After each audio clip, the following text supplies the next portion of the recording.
তেহরানের রাজপথে তখন কান্নার রোল। লাখো মানুষের ভিড়ে অনুষ্ঠিত হচ্ছে শীর্ষ ইরানি নেতাদের জানাজা।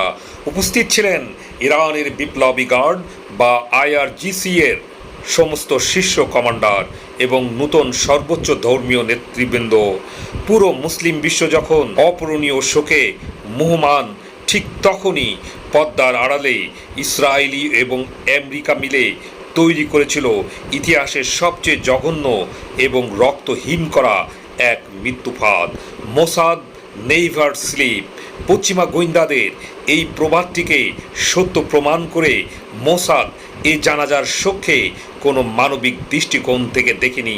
তারা আগে দেখেছিল এটিকে একটি গুপ্তচর বৃত্তির সবচেয়ে বড় সুযোগ হিসাবে।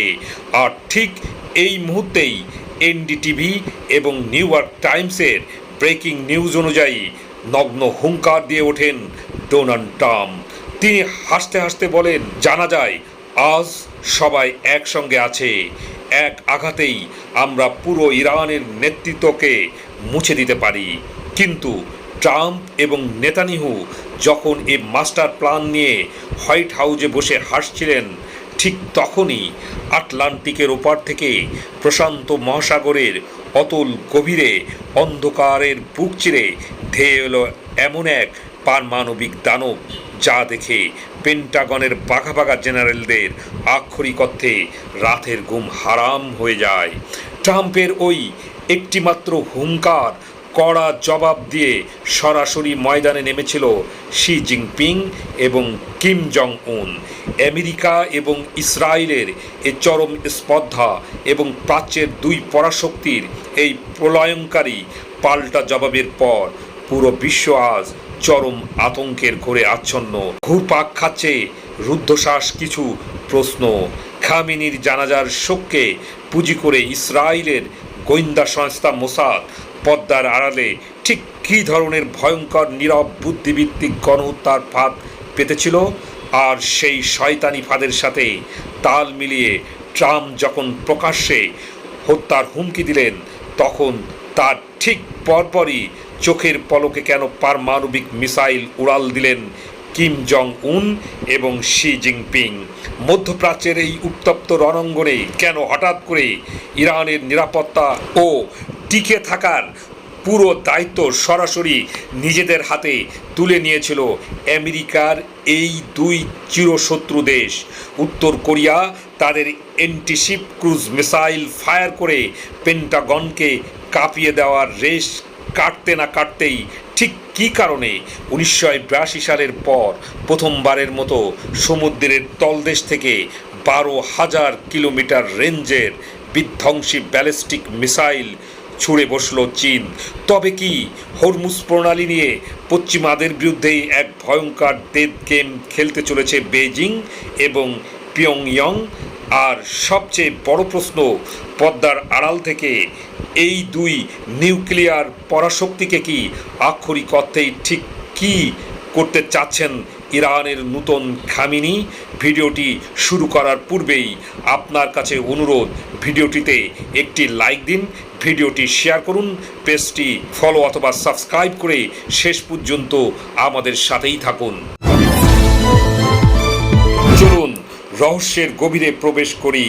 মোসাদ যে কতটা শয়তানি এবং অমানবিক মস্তিষ্কের অধিকারী তা তারা খামেনির জানাজায় প্রমাণ করেছে।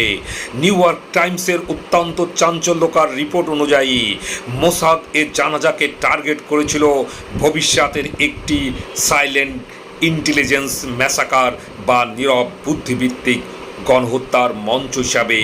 এর মানে কি?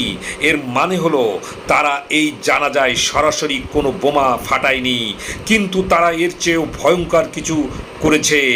যখন লাখো মানুষ শোকে কাঁদছিল, তখন তেহরানের আকাশের অনেক উপরে থাকা মোসাদ এবং সিআইএর অদৃশ্য স্টেলথ ড্রোন এবং স্পাই স্যাটেলাইটগুলো নিঃশব্দে তাদের কাজ করছিল।